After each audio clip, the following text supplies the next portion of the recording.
Hello and welcome to Mimi's Corner. Thank you for always tuning in to listen. To today's story, let's start with something that touches almost everybody one way or the other. International passports. Now, if you've been planning to renew your passport or get a brand new one, this news might make you adjust your budget. Because from the 1st of September 2025, the Nigerian government has officially increased passport fees again. They increased the fees like just last year here from like 35,000 naira to 50,000 naira for the 32 page, and then from 70,000 naira to 100,000 naira for the 64 page, right? But now it has doubled in price. Yes, they actually doubled the price. So yes, if you want a 32 page passport that lasts for 5 years, it will now cost you 100,000 naira before it was 50,000 naira. And for the 64 page 10-year passport, that one has jumped from 100,000 naira straight to 200,000 naira. It's very funny, isn't it? Double the price. Like, how do they expect people to actually get this money to pay? Well, some people have the money though. Interestingly, if you are living outside Nigeria, no shaking for you. The price stays the same. $150 for the small book and $230 for the bigger one.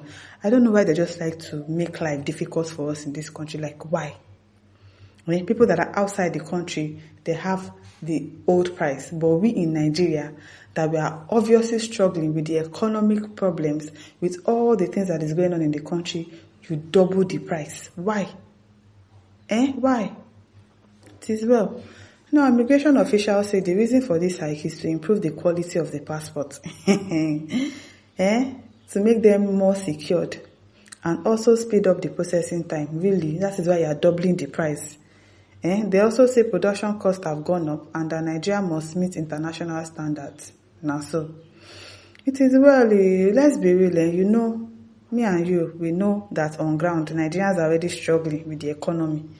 And we are really struggling. People are asking, how do you expect ordinary citizens to afford 100k just to get a passport that will be valid for just 5 years, 32 pages, baby? I don't understand. But still, the new price is yet to stay. Unless the government decides to change their mind. Or maybe, I don't know, are we going to protest about it? Are Nigerians going to protest? I don't think so. So if you are planning to apply, plan your budget very well. Let's move to another hot matter, especially for all my PoS agents, business owners, and even if you and me that use PoS almost every day. The Central Bank of Nigeria, CBN, has dropped a new rule, and this one is very serious. They said that every single PoS in Nigeria must be geo-tagged, and the deadline is just 60 days, which means that by October 2025, all PoS machines must comply. So what does geotagging even mean? In simple English, it means that every PoS machine must have its exact location registered with GPS coordinates. They're even creating like a digital fence about 10 meters around each PoS, meaning if you try to use your PoS outside the place that it was registered, it will simply not work. It will be blocked. Now, the CBN says this is to reduce fraud. You know how some people use POS machine for shady things, fake transfers, illegal money moves, or operating like mini banks without proper tracking. With geotagging, they want to be able to trace exactly where each POS is being used. But here's the challenge. Agents are worried.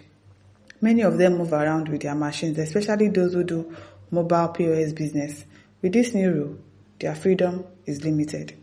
Imagine you register your POS in Ikeja, but you are trying to use it in Surulere. It may not work. And that's not all. The CBN also said by October 31st, 2025, all banks and fintechs must upgrade their system to something called ISO 20022 payment standard. Don't worry about the big name. In simple terms, it means they want all financial transactions to follow a new global format. So the question now is, with this thing, will they really stop fraud? Or will it just end up frustrating small business owners because they like to frustrate us a lot in this country? Like people will rely on moving around with their POS machines. We are going to find out very soon. And now, let's leave Nigeria for a bit and travel to Equatorial Guinea, where a very dramatic case has just played out. This one involves not just any politician. No, remember one guy, one president's nephew, that his video was flying around last year when he was arrested, and then they saw videos of women that he has slept with, that he made a video of, that was trending on social media last year. If you can remember, that they said he has slept with over 400 women, and those women were wives of big people in the country. Yes, that is the person we are talking about. His name is Baltasar Ebang Egonga. He used to be the head of the country's National Financial Investigation Agency. A court has just sentenced him to 8 years in prison. His crime: embezzling public funds. You can imagine a National Financial Investigation Agency. The head of the agency is caught embezzling public funds. The irony. Basically, he was accused of diverting money that was meant for official travel expenses, and instead of using the funds properly, he allegedly pocketed them. The court did not stop there. They also fined him about $220,000. That's a very heavy punishment, and I actually like it because at least their law is working. Even though they say their president has been there since 1979, and he is the president's nephew. They say the president has been there since 1979. His son is the vice president. So I guess that was what gave him the leverage to be doing that kind of a thing. My uncle is the president. I am his nephew, so I can do whatever it is that I like. But actually, he got punished, and that's a good thing. At least better than Nigeria. And you know what makes this story even more juicy? This is not the first time his name has been in a scandal. Just months ago, he was caught up in a sex tape. Yes, what I just talked about, controversy that embarrassed the president family, and now with this corruption case, it's like trouble upon trouble. People are already saying that this sentencing shows serious cracks inside the president's family. Remember, President Teodoro Obiang has been in power for more than 40 years, since 1979. His family controls almost everything in that country. So this case looks like a warning. Even family members are not safe if they cross the wrong line. But for ordinary citizens of Equatorial Guinea, the real question is, will this change anything in the fight against corruption? Or is it just family politics playing out in public? So my people, leave your thoughts in the comment section.